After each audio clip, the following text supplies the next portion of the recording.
दोस्तों सुजलॉन एनर्जी की बात करें तो यहाँ पे कुछ बड़ी अपडेट निकल के आ रही है जिनको हम एक एक करके डिस्कस करेंगे।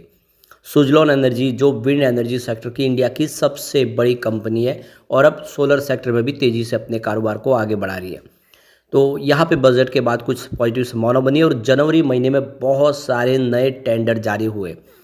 अब आप देख ही सकते हो कि लगातार बहुत सारे बड़े कॉरपोरेट जो हाउसेज है उनके साथ में सुजलॉन एनर्जी की पार्टनरशिप्स हो रही है, बिजनेस को लेकर काफ़ी सारी डील हो रही है, काफ़ी अच्छी ऑर्डर बुक है। और अब देख सकते हो कि शेयर की प्राइस जो है वो काफ़ी करेक्ट भी हुई है। क्या है आगे की संभावना उसको जानेंगे इस वीडियो के माध्यम से। एक बड़ी जानकारी एक्सचेंज को और दी गई है सुजलॉन की तरफ से, क्या है वो अपडेट उसको भी जानेंगे। लेकिन फ्रेंड्स उससे पहले अगर आप पहली बार हमारे चैनल पे आए तो चैनल को सब्सक्राइब कर दीजिए, एक बेल आइकॉन दबा दीजिए ताकि जब भी नया वीडियो बने पहला नोटिफिकेशन आपको मिले। वीडियो पसंद आए तो लाइक से ज़रूर कीजिए। चलो फ्रेंड्स वीडियो स्टार्ट करते हैं। मैं हूँ आपका दोस्त SB दवे और हमारे अपने चैनल ऑनलाइन कमाई में आपका बहुत बहुत स्वागत है।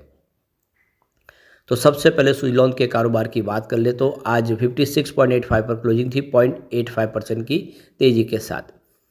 अब यहाँ पे जो बड़ी अपडेट निकल के आ रही है, सुजलॉन एनर्जी ने एक्सचेंज को जानकारी दी है और ये जानकारी है उनकी कॉन्फ्रेंस कॉल को लेकर। तो कंपनी ने अपना Q3 का रिजल्ट डिक्लेयर कर दिया है और उसके बाद कंपनी की कॉन्फ्रेंस कॉल हुई थी अपने इन्वेस्टर्स के साथ में। उसकी सारी जानकारी शेयर कर दी गई है एक्सचेंज पे, उसकी जो वेबसाइट भी दी गई है, यानी आप उस वेबसाइट के माध्यम से जाके कॉन्फ्रेंस कॉल के अंदर की सारी जानकारी प्राप्त कर सकते हैं। जो भी शेयर होल्डर है उनको जो यहाँ पे ज़रूरत है वो सारी जानकारी वहाँ पे मिल जाएगी। तो कॉन्फ्रेंस कॉल 28 जनवरी 2025 को कंप्लीट हुई थी और इसकी जानकारी एक्सचेंज पे अभी कल ही शेयर की गई है, जिसमें मैनेजमेंट ने हिस्सा लिया था। जिसमें आप देख सको कि JP चलसानी जो ग्रुप चीफ एग्जीक्यूटिव ऑफिसर है और यहाँ पे मिस्टर हिमांशु मोदी जो ग्रुप चीफ फाइनेंशियल ऑफिसर है कंपनी के सुजलॉन के, उन्होंने यहाँ पे इसमें हिस्सा लिया। अब जो बड़ी अपडेट निकल के आ रही है, जनवरी महीने में यहाँ पे रिन्यूएबल एनर्जी ने एक नया इतिहास रचा है। करीब 4419 मेगावाट के रिन्यूएबल एनर्जी के टेंडर्स जारी हुए और RE जो कैपेसिटी है वो 209.4 गीगावाट तक पहुँच चुकी है। तो यहाँ पे जनवरी से लेकर दिसंबर तक करीब देख सकते हो कि यहाँ पे 24,546 मेगावाट सोलर कैपेसिटी और 3,426 मेगावाट विंड एनर्जी कैपेसिटी नई ऐड हुई है। तो ये जो JM के रिसर्च और एनालिस्टिक्स की तरफ से नई रिपोर्ट जारी की गई है, जिसमें आप देख सकते हो कि NTPC ने एक बड़ा टेंडर जारी किया है 1200 मेगावाट का ISTS connected solar PV power project with 600 megawatt, 2400 megawatt और 600 मेगावाट और इसकी एनर्जी स्टोरेज सिस्टम के साथ में। यहाँ पे सिर्फ दिसंबर महीने में देखें तो 3901 मेगावाट सोलर और विंड एनर्जी नई कैपेसिटी ऐड हुई है।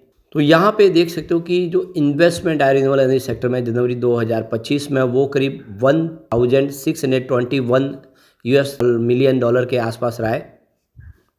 और यहाँ पे IEX के हिसाब से, इंडियन एनर्जी एक्सचेंज के हिसाब से जो टोटल जो बिजली की जो खपत रही है 695 मिलियन यूनिट्स के आसपास रही है, जिसमें 10% की डिक्लाइन है पिछले साल के मुकाबले।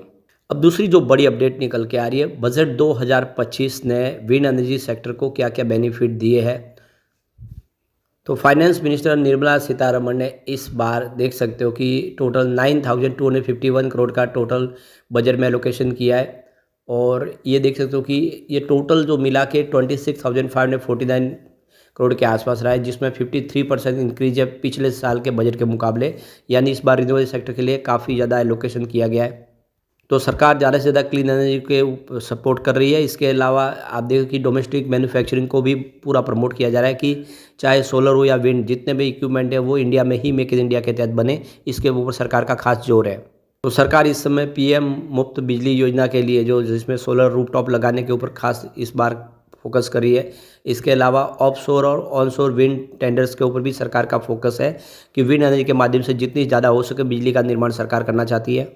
तो यहाँ पे डोमेस्टिक मैन्युफैक्चरिंग को बढ़ावा दे रही है। जो पराग शर्मा जो फाउंडर और CEO है O2 पावर के, उनका कहना है कि सरकार मेक इन इंडिया के तहत ज़्यादा से ज़्यादा विंड सेक्टर के लिए अपनी तरफ से कोशिश कर रही है कि जितने भी प्रोडक्ट हो इंडिया में मैन्युफैक्चरिंग हो, जिससे उसकी कॉस्ट घटे और क्वालिटी मिले।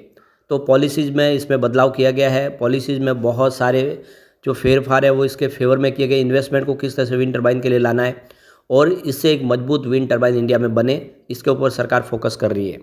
इसके अलावा इंफ्रास्ट्रक्चर डेवलपमेंट और ग्रिड इंटीग्रेशन के ऊपर खास फोकस किया जा रहा है कि जो विंड फार्म से डायरेक्ट जो बिजली का निर्माण होता है उसको ग्रिड के माध्यम से उसको जोड़ दिया जाए, इंफ्रास्ट्रक्चर डेवलप किया जाए और जल्द से जल्द उसको पहुंचाया जाए ताकि लीकेज वगैरह ना हो, शॉर्टेज ना हो और जो भी है बिजली समय पे पहुंच पाए।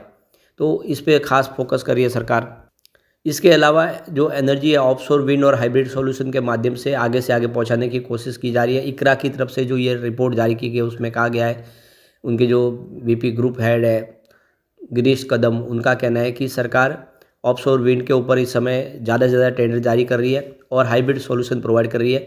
और अब सरकार ने एक और बड़ा फैसला किया है कि एनर्जी स्टोरेज भी साथ में लागू किया जाए, जहाँ पे भी सोलर विंड के प्रोजेक्ट हो वहीं पर सामने एनर्जी स्टोरेज भी हो, बैटरी स्टोरेज भी लागू की जाए, जिससे जो बिजली बने उसको स्टोर किया जाए और समय पे ज़रूरत के समय उसको वापस जहाँ चाहिए वहाँ सप्लाई किया जा सके। इसमें स्टेट गवर्नमेंट का भी एक बड़ा रोल है। जो स्टेट गवर्नमेंट इस अपने यहाँ से जो पॉलिसी बना के सपोर्ट दे रही है उसकी वजह से उस सेक्टर में ज़्यादा से ज़्यादा संभावना पॉजिटिव बन रही है, जिसमें आप देखिए जैसे राजस्थान है, गुजरात है, तमिलनाडु है, ये राज्य बहुत ज़्यादा सपोर्ट दे रहे हैं पॉलिसीज़ को, वहाँ पे उनके हिसाब से बनाया गया है जिससे ज़्यादा से ज़्यादा लोग वहाँ निवेश कर रहे हैं। तो आप देख सकते कि इस सेक्टर से संबंधित कंपनियों का जो कहना है कि सरकार का पूरा सहयोग मिल रहा है और इस बार बजट में काफ़ी आशा जगी है, आने वाले समय में और तेज़ी से इसमें वृद्धि होती हुई दिखाई देगी। यहाँ पे अभी भी जो चैलेंजेस है वही है, ग्रिड इंफ्रास्ट्रक्चर कनेक्टेड का पॉलिसी इम्प्लीमेंटेशन के ऊपर प्रॉब्लम है। अभी भी बहुत सारी जो है यहाँ पे परमिशन में प्रॉब्लम हो जाती है, लैंड एक्विजिशन में प्रॉब्लम हो जाती है। तो ये सब सरकार को अभी और इसको आसान करना होगा। सिंगल विंडो आपको सारी की सारी परमिशन मिल जाए, उसके ऊपर तैयार करना होगा सरकार को, एक नया रोड मैप तैयार करना होगा। तो जल्दी से जल्दी फिर इसमें और तेज़ी आ सकती है और नए प्लेयर इसमें एंट्री कर सकते हैं। वैसे इंडिया के अंदर आप देखें तो विंड एनर्जी के लिए बहुत सारी संभावनाएं हैं और जो आप देखें जो बॉर्डर एरियाज है, चाहे वो राजस्थान का हो, गुजरात का हो, वहाँ पे जितनी चाहे रेगिस्तान होने की वजह से ज़्यादा से ज़्यादा विंड टर्बाइन लगाई जा सकती है और वहाँ पे वातावरण भी वैसा है, ज़्यादा से ज़्यादा बिजली का निर्माण किया जा सकता है। सरकार अब इसी के ऊपर ध्यान दे रही है और इसकी वजह से ये जो स्टेट है उनको भी बहुत सारा बेनिफिट हो सकता है। और सरकार हर साल 50 गीगावाट की नई कैपेसिटी ऐड करना चाहती है और देख सकते हो कि 1800 गीगावाट की 2047 तक कैपेसिटी पाना चाहते हैं। पूरी तरह से क्लीन एनर्जी के माध्यम से ही ऊर्जा की ज़रूरत को पूरा होगा। तो अभी बहुत सारी अपॉर्चुनिटी है इसमें। सुजलॉन के लिए एक बड़ा रोल है। सुजलॉन अभी अपने नए और प्लांट भी इस्टाब्लिश करना चाहते हैं। गुजरात और राजस्थान में उनका भी फोकस है, जहाँ पे नए विंड टर्बाइन के प्लांट लगाए जा सकते हैं, जिससे आने वाले समय में और तेज़ी से कारोबार आगे बढ़ता हुआ दिखाई देगा। तो कुल मिला के ये सारी बातें साबित कर रही है कि सुजलॉन के लिए आने वाला समय बहुत ही बेहतर हो सकता है और इस बार कंपनी ने अपने रिजल्ट में साबित भी किया है। कंपनी बहुत मजबूत है, कंपनी पूरी तरह से डेट फ्री हो चुकी है और ऑर्डर बुक बहुत मजबूत है। करीब 5.5 गीगावाट की ऑर्डर बुक है, जो आने वाले 2 साल तक कंपनी उस काम को इनिफ्ट है करने के लिए और आने वाले समय लगातार नए ऑर्डर भी मिल रहे हैं। ऐसे में सुजलॉन के लिए फ्यूचर बहुत ज़्यादा ब्राइट दिखाई दे रहा है। लेकिन फ्रेंड्स, कोई भी इन्वेस्टमेंट करने से पहले अपने फाइनेंशियल एडवाइज़र से एडवाइस ले ले या अपना खुद का रिसर्च करें, क्योंकि मैंने वीडियो आपके एजुकेशनल पर्पज़ के लिए ही बनाया। वीडियो पसंद आए तो लाइक से ज़रूर कीजिए और चैनल को सब्सक्राइब कर दीजिए। Thank you friends.